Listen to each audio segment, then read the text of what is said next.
Assalamualaikum warahmatullahi wabarakatuh. Kita akan melanjutkan materi untuk mata kuliah dan kereaktifan senyawa anorganik. Hari ini kita belajar tentang reaksi penggarangan. Nah, sebelumnya pada materi-materi sebelumnya kita udah belajar tentang asam basa menurut beberapa para ahli, mulai dari Arrhenius, Lowry dan Lewis, serta juga asam basa menurut teori asam basa keras lunak, ya. Nah, jadi yang perlu kalian ingat di sini, ya, tidak semua reaksi antara asam dan basa itu menghasilkan garam, ya. Jadi tidak selamanya reaksi asam dan basa itu menghasilkan garam. Contohnya pada saat kalian sudah belajar tentang pada saat minggu lalu kalian sudah belajar tentang asam basa keras lunak atau teori HSAB, ya, hard soft acid base. Nah, di situ kalian bisa melihat contohnya reaksi antara H+ tambah SO42-. Nah, ini karena kita menggunakan PowerPoint, jadi saya susah membuat ini dalam bentuk ion dan muatan, jadi nanti kalian di catatan tolong dibuat sesuai dengan penulisan ion, ya. Nah, jadi H+, kalau kita lihat pada tabel asam basa keras lunak, dia H+ ini dia merupakan H+ adalah asam keras. Nah, kalian bisa lihat di tabel H+ adalah asam keras. Nah, kemudian SO42-. Nah, SO42- ini kita lihat di tabel, ini dia. SO42- merupakan basa yang tergolong sebagai basa keras. Nah, jadi SO42- ini merupakan basa keras, ya. Nah, sekarang kalian bisa lihat. Nah, ini kan asam basa, ya. H+ asam, SO42- itu basa, ya, asam keras basa keras. Hasilnya apa? H+ tambah SO42-. Bukan garam kan, ya? Iya, hasilnya adalah H2SO4. Hasilnya adalah H2SO4. H2SO4 itu asam basa atau garam? Asam. Nah, H2SO4 itu asam.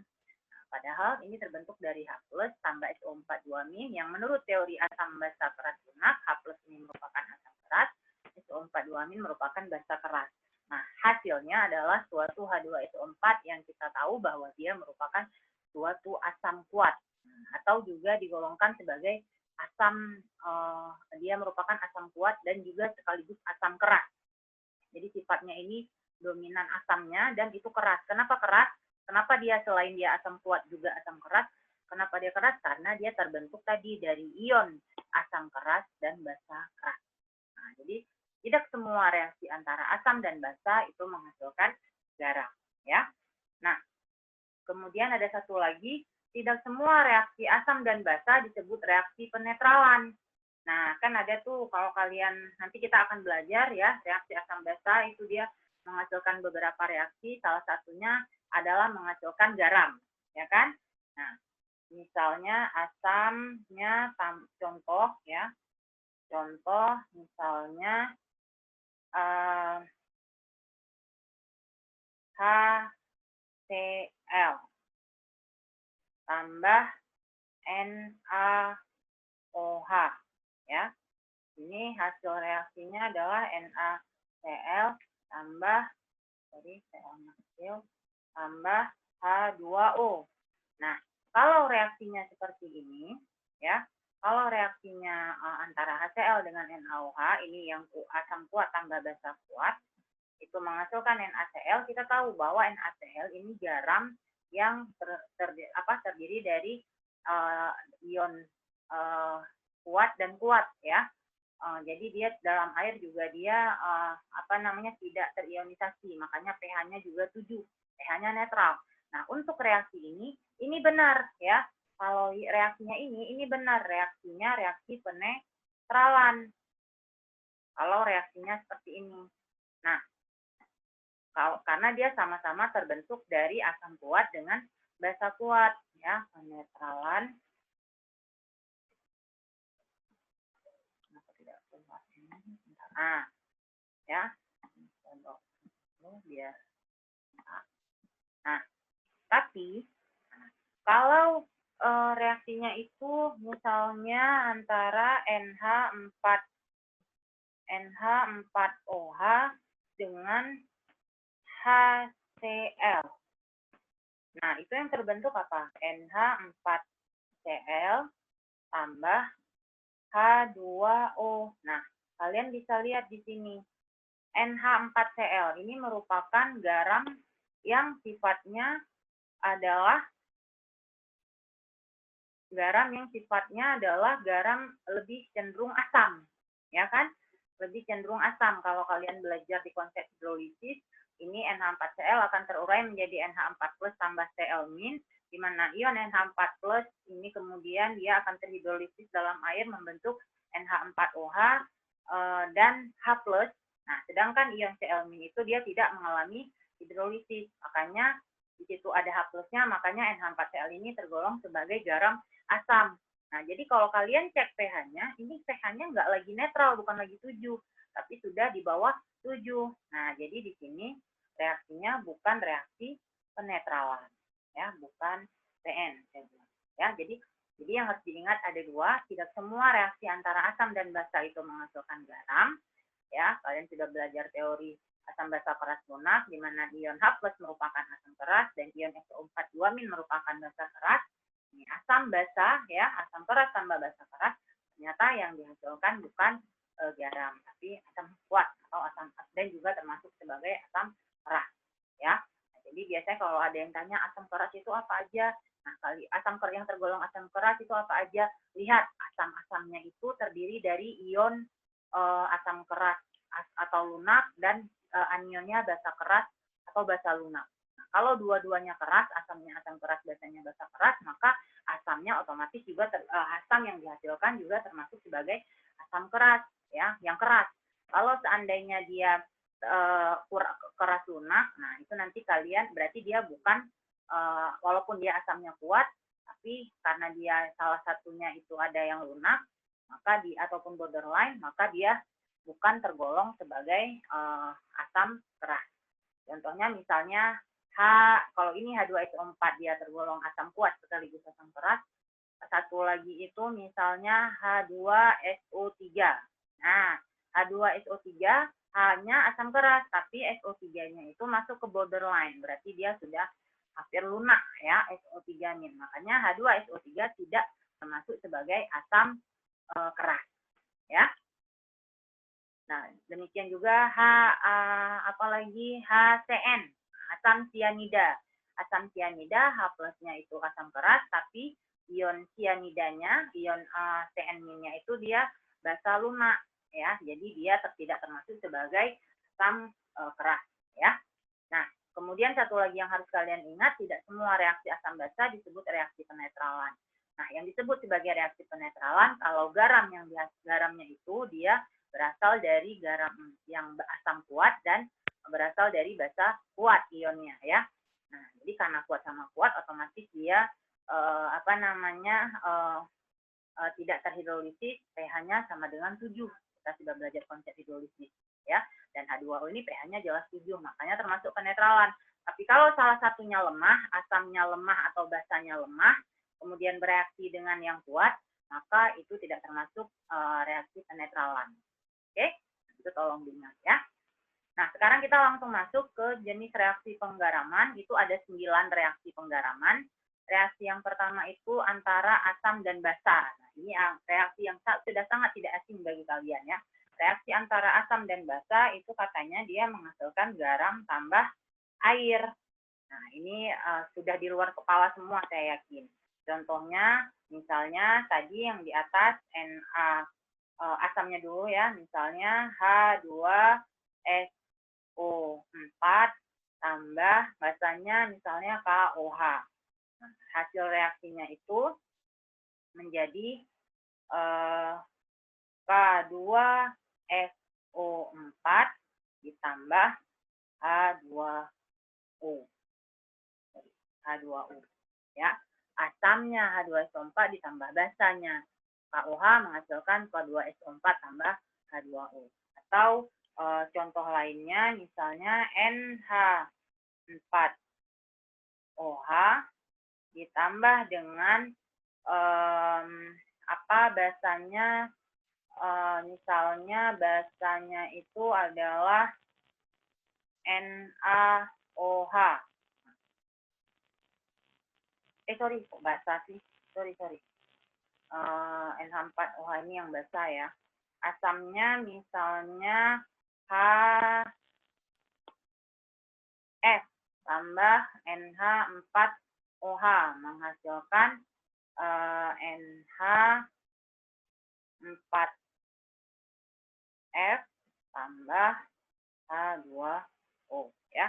Jadi reaksi asam tambah basa menghasilkan garam tambah air, itu reaksi pertama.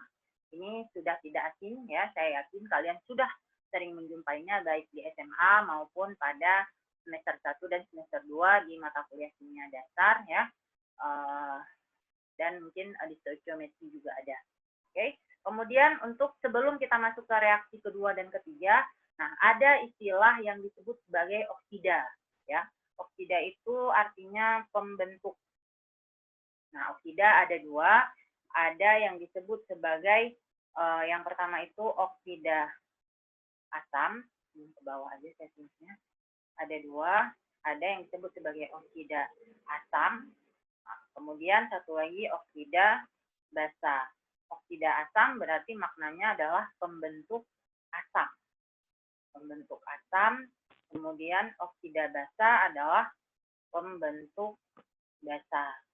Nah, paling gampang kalian ingat bahwa oksida asam itu dia biasanya terbentuk antara non-logam dengan O2. Ya. Nah, sedangkan oksida basa itu biasanya antara logam dengan O2. Ya. Nah, antara non-logam dengan O2 itu dia menghasilkan oksida. Ya. Itu menghasilkan oksida asam. Ya, ini oksida asam. Nah, sedangkan antara logam dengan O2 itu menghasilkan suatu oksida basa. Nah, kita lihat contohnya ya. Contoh untuk oksida asam ya antara non-logam dengan O2. Misalnya antara karbon non-logam ya dengan O2 menghasilkan suatu CO2. Nah, CO2 ini merupakan oksida asam. Kemudian non-logam lainnya misalnya belerang ya dengan O2. Ada dua yang terbentuk, SO2 ya, bisa juga membentuk SO3 ya. Nah, kemudian apalagi ya yang non-logam itu yang bisa membentuk yang dengan oksigen itu akan menjadi oksida asam. Misalnya lainnya Cl dengan O2 membentuk ClO2. Nah, ini juga merupakan suatu oksida asam. Kemudian nitrogen ini dia ada bisa membentuk N2O5 ya. Ini untuk yang biloknya +5, bisa juga membentuk N2O3.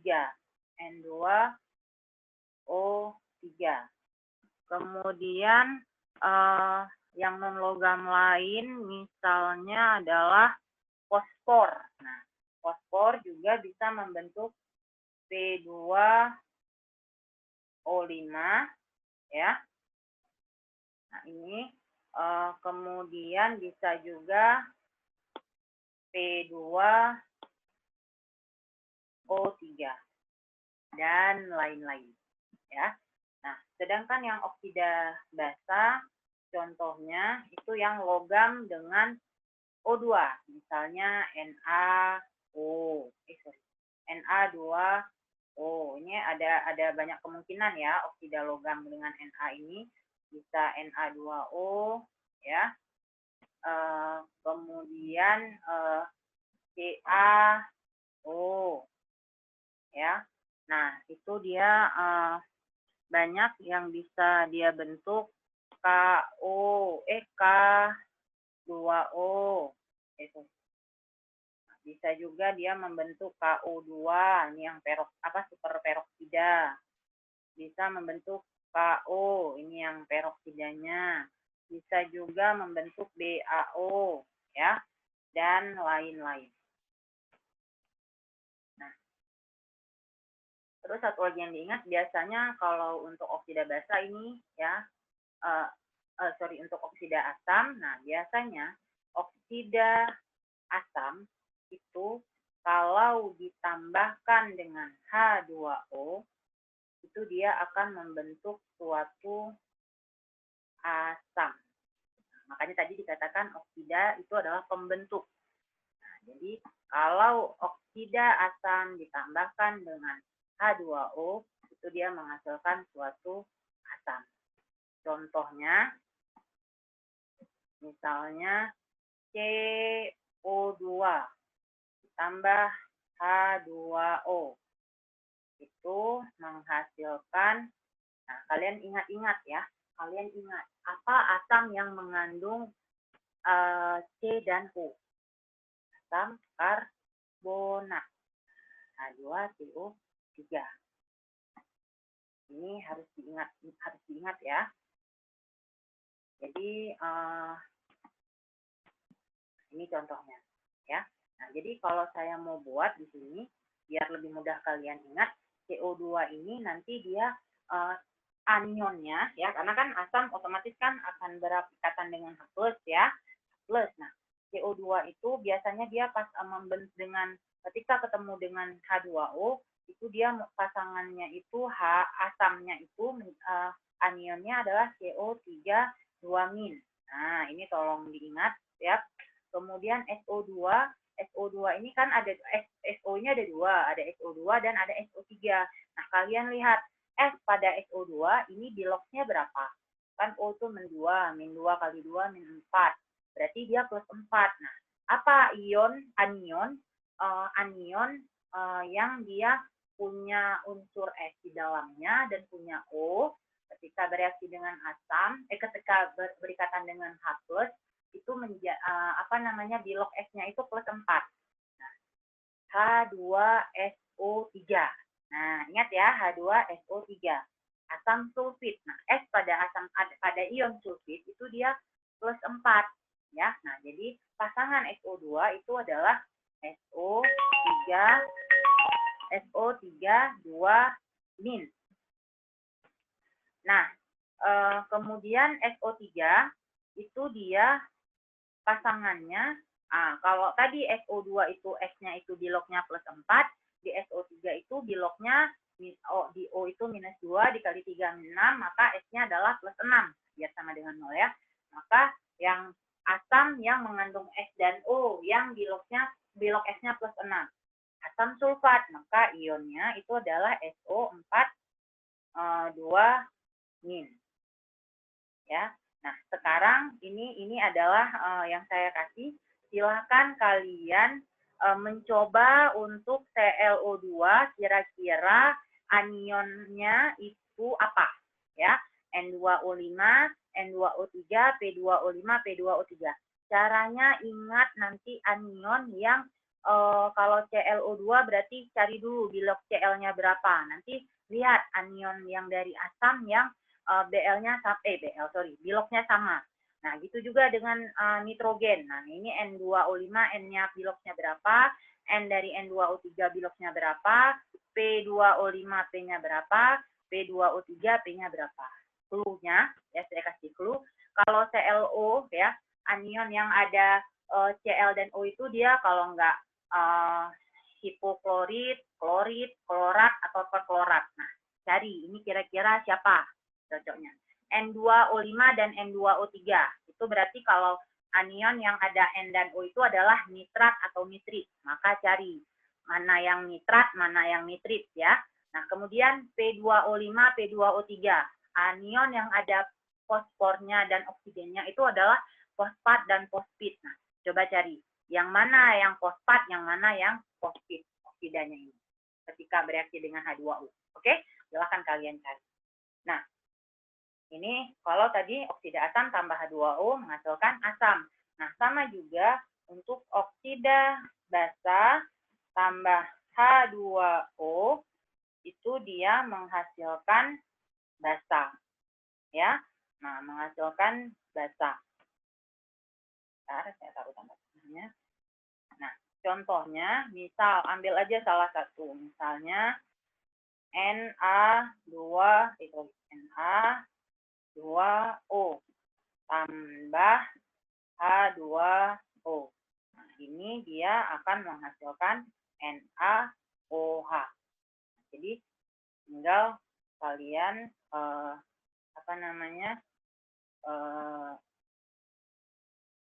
tulis aja. Sebenarnya untuk oksida basa ini jauh lebih gampang ya menentukannya. Kalian tinggal lihat, oh basa yang mengandung Na berarti NaOH. Kalau Ca berarti CaOH 2 kali. Kalau K berarti KOH. Nah, itu ya. Jadi lebih gampang. Ya, ini Na2O tambah H2O menghasilkan NaOH. Koefisiennya berarti tambah 2 di depan. Nah, ya 2 NaOH. Nah, ini adalah yang dimaksud dengan oksida. Sekarang baru kita masuk untuk reaksi kedua dan reaksi ketiga. Nah, pada reaksi kedua katanya oksida asam tambah basa itu ya, kalau pada oksida asam tambah basa itu hasilnya juga garam tambah air. Sama ya. Nah, contohnya tadi oksida asam contohnya kita mau ambil di SO3 misalnya ya. Oksida asamnya SO3 tambah basanya NaOH misal. Nah, kalian berarti udah bisa memprediksikan tadi SO3 ini sulfat atau sulfit.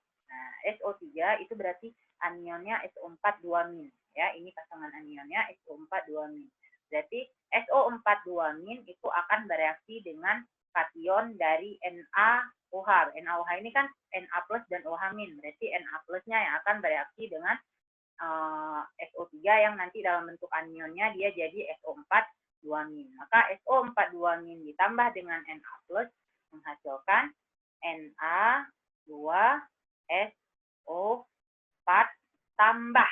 Nah, tambahkan dengan H2O. Nah, dia oksida asam tambah basa, hasilnya pasti garam tambah air. Nah, untuk jangan lupa disetarakan ya. Sepertinya udah pas ya, ini dia. Nah, contoh lainnya misalnya CO2 tambah misalnya BaOH 2 kali. Nah, tadi CO2 itu dia anionnya adalah CO3 2-, ion karbonat. Nah, berarti CO3 2- akan berikatan dengan kation pada basa BaOH 2 kali. Siapa kationnya? Ba2+. Maka Ba2+ tambah CO3 2- itu hasilnya adalah BaCO3 tambah H2O. Nah, ini ya. Nah, oke, reaksinya jangan lupa disetarakan. Ini sudah setara. Itu reaksi yang kedua. Nah, reaksi yang ketiga kebalikannya. Kalau reaksi kedua tadi oksida asam tambah basa menghasilkan garam tambah air. Nah, reaksi ketiga ini oksida basa yang ditambah dengan asam. Hasilnya juga sama. Hasilnya juga adalah garam tambah air. Nah, apa oksida asam? Contohnya tadi Na2O. Tambah asamnya misalnya HCl. Hasilnya adalah, nah, Na2O itu terdiri dari ion Na plus tambah O2 min. Maka hasilnya adalah NaCl tambah H2O. Ya. Nah, kenapa dapat NaCl tambah H2O tadi? Na plus tambah O2 min. Nah, HCl ini dia H plus dan Cl min. Maka yang positif dengan negatif, yang positif dengan negatif. Na plus itu akan berikatan dengan Cl min pada HCl. Nah, jadi NaCl. Nah, O2 min ini akan berikatan dengan H plus dari HCl. Nah, plus tambah O2 min jadi H2O. Oke? Nah, reaksinya udah setara? Belum. Kalau belum, tinggal kalian setarakan. Ini juga tambah 2. Oke? Nah, satu contoh lagi. Misalnya tadi reaksinya itu B atau CaO. Nah, ditambah dengan H2SO4. Nah, ini reaksinya jadi apa? Nah, ini CaO itu berarti terdiri dari ion Ca2 plus tambah O2 min. Nah, H2SO4 itu terdiri dari H plus tambah SO4 2 min. Nah, tadi yang positif dengan negatif ya, bertukaran. Nah, Ca2 plus berarti dia akan berikatan dengan yang negatif dari H2SO4. Siapa? SO4 2 min. Ca2 plus tambah SO4 2 min jadinya CaSO4. Nah, ini terus O2 min itu akan berikatan dengan H plusnya. Maka H plus dari H2SO4. Maka H plus tambah O2 min menghasilkan H2O. Ya. Nah, ini dia. Nah, jadi ini boleh kalian ulang-ulang kalau nanti nggak tahu kenapa bisa terbentuk CaSO4, kenapa NaCl, itu kalian ulang-ulang untuk oksida asam tambah basa. Oksida asam tambah basa lebih gampang karena oksida basanya tinggal kalian buat ion-ionnya biar tahu mana kation, mana anion. Nah, yang agak susah itu yang oksida asam. Oksida asam kalian harus tahu dari oksida asam ini kira-kira anionnya itu yang mana. Kuncinya tadi lihat dulu unsur apa yang terkandung dalam oksida asamnya. Oh, kalau S dengan O. Nah, terus ingat-ingat, di anion yang mengandung S dan O itu apa? Oh, ada dua. Ada ion sulfit, ada anion sulfat. Nah, sekarang yang mana yang merupakan anion dari SO3? Kalian lihat lagi kunci selanjutnya. Di logsnya. Di log dari si belerangnya. Nah, mana di logsnya yang sama, maka itulah pasangannya. Oke? Kita lihat reaksi yang keempat ya. Nah, reaksi yang keempat. Nah, oksida asam tambah oksida basa itu hasilnya adalah suatu garam. Nah, contohnya, oksida asam contohnya SO2 tadi ya. Nah, kemudian oksida basa, kalian misalnya mengambil K2O, boleh ya. Nah, ingat SO2 di sini S ini di lognya adalah plus 4. Nah, tadi SO2 itu dia temannya, anionnya adalah SO3 2 min. Ya kan? SO3 2 min, maka SO3 2 min tambah K plus itu menghasilkan suatu garam K2SO4. Hanya garam, ya. Jadi kalian bisa lihat kalau reaksi pertama tadi asam tambah basa hasilnya garam tambah air, reaksi kedua oksida asam tambah basa hasilnya garam tambah air, reaksi ketiga oksida basa tambah asam hasilnya garam tambah air. Nah, di reaksi yang keempat ini oksida asam tambah oksida basa hasilnya adalah garam, ya. Nah, contoh lain misalnya ambil CO2 tambah Na atau jangan Na2, kita ambil contoh oksida yang lainnya misalnya CaO boleh ya, atau Mg boleh. MgO pokoknya logam tambah O2. Nah, ini akan menjadi Mg, tadi CO2 itu CO3 2 min ya, MgCO3 magnesium karbonat. Reaksinya coba cek udah setara. Nah, udah selesai. Kalau belum disetarakan. Ini reaksi yang keempat antara oksida asam tambah oksida basa itu menghasilkan garam ya. Nah, untuk contoh-contoh oksida asamnya ya, itu saya nggak kasih contoh yang lain karena tadi saya tugaskan kalian untuk mencari tahu ini kira-kira anionnya apa-apa aja. Ini saya merahkan untuk menjadi tugas kalian untuk cari tahu ya. Kalau udah dapat boleh nanti diskusi sama saya, oke? Untuk lihat benar salahnya. Oke, satu lagi yang di sini karena kita di sini reaksi penggaraman itu kita nggak lihat untuk logamnya kita pakai yang sesuai dengan keadaan stabilnya ya.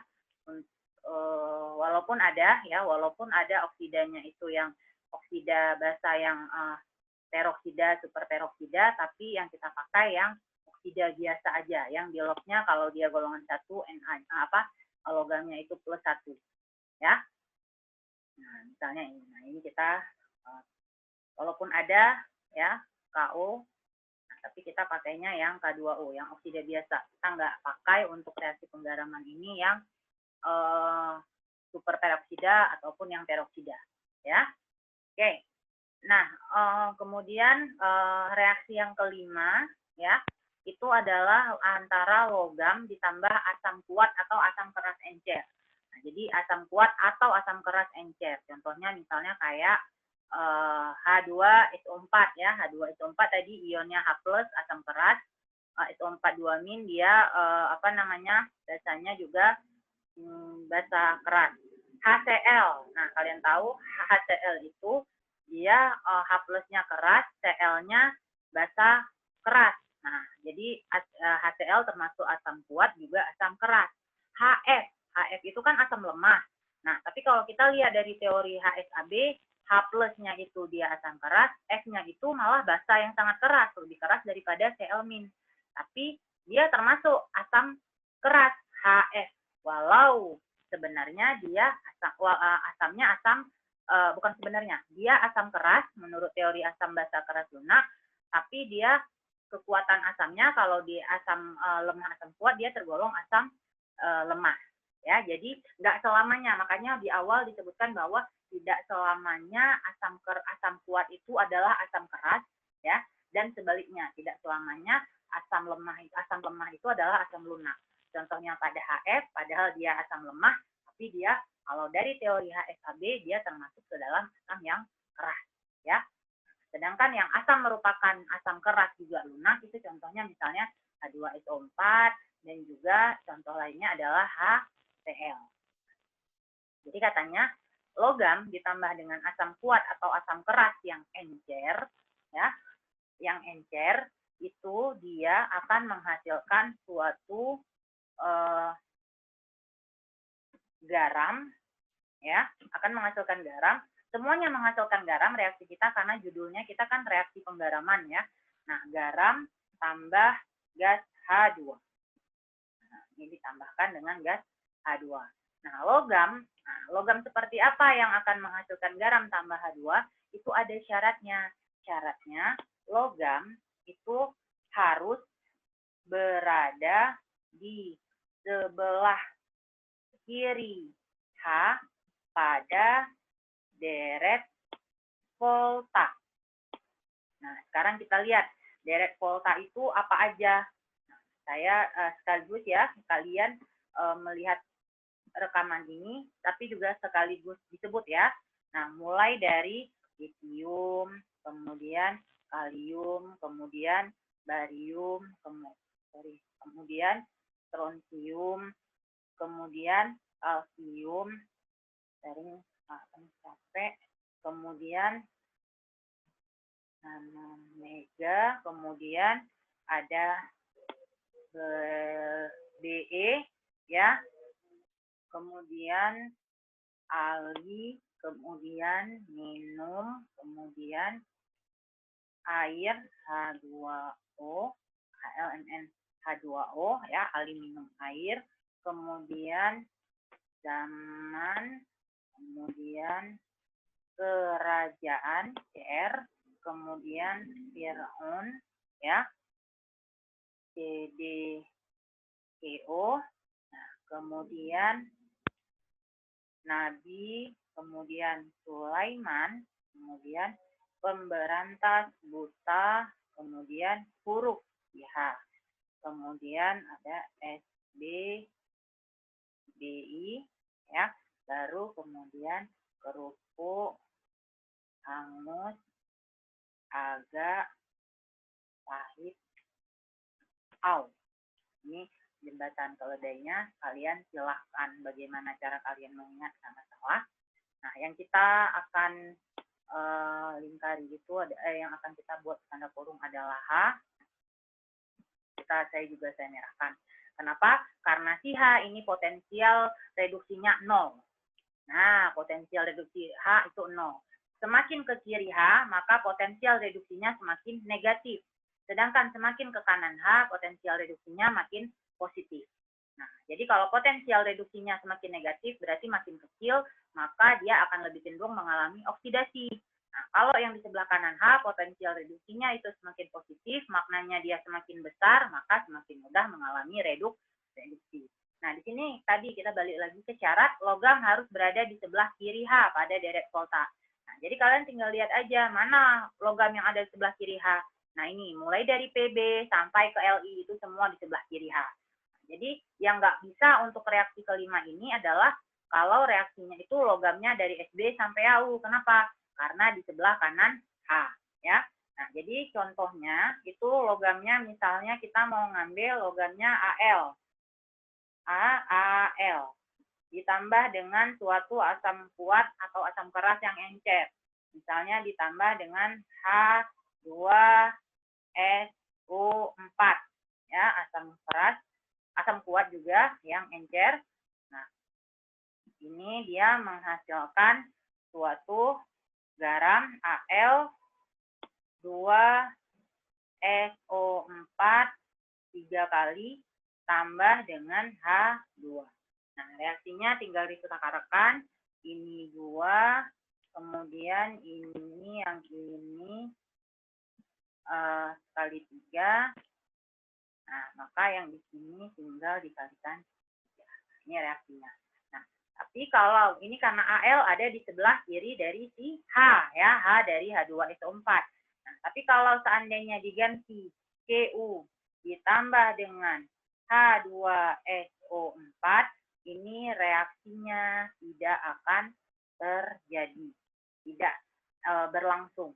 Kenapa enggak berlangsung? Karena si Cu itu berada di sebelah kanan dari si H, ya. Jadi reaksinya tidak terjadi. Oke? Nah, ini adalah reaksi yang kelima. Oke, kita masih ada 4 reaksi lagi, ya. Ada 4 reaksi lagi. Tapi ini akan saya simpan untuk minggu depan. Jadi hari ini sampai dengan reaksi yang kelima. Jadi kita ulangi, ya. Jadi reaksi penggaraman itu yang pertama adalah reaksi asam tambah basa, itu menghasilkan garam tambah air, ya. Kemudian reaksi oksida asam tambah basa menghasilkan garam tambah air. Kemudian yang ketiga, oksida basa tambah asam menghasilkan garam tambah air. Kemudian yang keempat, oksida asam tambah oksida basa itu menghasilkan garam. Kemudian yang kelima, reaksi antara logam tambah asam kuat atau asam keras encer itu menghasilkan garam tambah H2, tapi dengan syarat, ya, logamnya harus berada di sebelah kiri dari H pada deret volta.